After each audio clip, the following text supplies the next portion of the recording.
بسم اللہ الرحمن الرحیم۔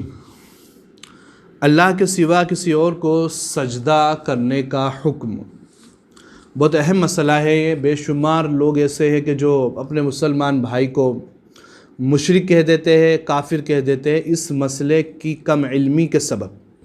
تو مسئلہ سماعت کرے۔ مسئلہ اللہ کے سوا کسی اور کو سجدہ تعبدی کرنا کفر ہے اور سجدہ تعظیمی کرنا حرام ہے۔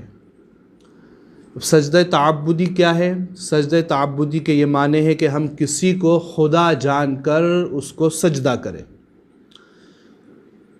یا عبادت کے لائق سمجھ کر اس کو سجدہ کرے، تو یہ کیا ہوگا؟ یہ شرک ہو جائے گا، کرنے والا اسلام سے خارج ہو جائے گا۔ لیکن شرط ذہن میں رکھے، نیت کیا ہو کہ یہ خدا ہے یا عبادت کے لائق ہے، اس لیے اس کے سامنے کیا کرے؟ سجدہ کرے، تو وہ ایمان سے خارج ہو جائے گا۔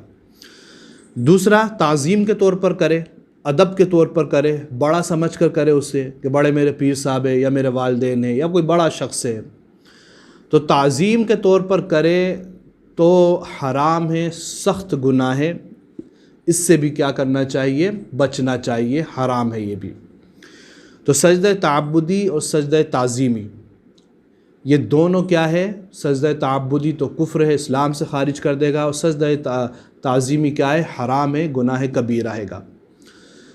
بسا اوقات لوگ کسی کے سامنے جھکتے ہیں تو اس پر سیدھے یہ الزام لگانا کہ یہ تو شرک کر رہا ہے، یہ درست نہیں ہے۔ زیادہ سے زیادہ وہ ہو سکتا ہے کہ ادب کے طور پر کر رہا ہے یا کوئی اور وجہ سے کر رہا ہے، تو وہ حرام کے درجے تک پہنچے گا، شرک نہیں ہوگا۔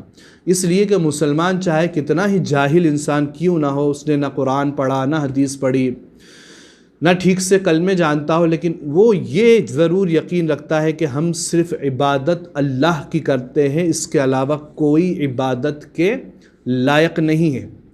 تو جب یہ چیز وہ جانتا ہے تو اس پر سیدھے یہ الزام لگانا کہ یہ تو شرک کر رہا ہے، یہ کم عقلی کی علامت ہے، کم علمی کی علامت ہے۔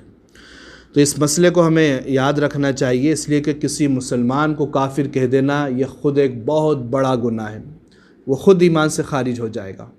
اللہ تبارک و تعالیٰ کی بارگاہ میں دعائیں، مولا عمل کی توفیق عطا فرما۔ السلام علیکم۔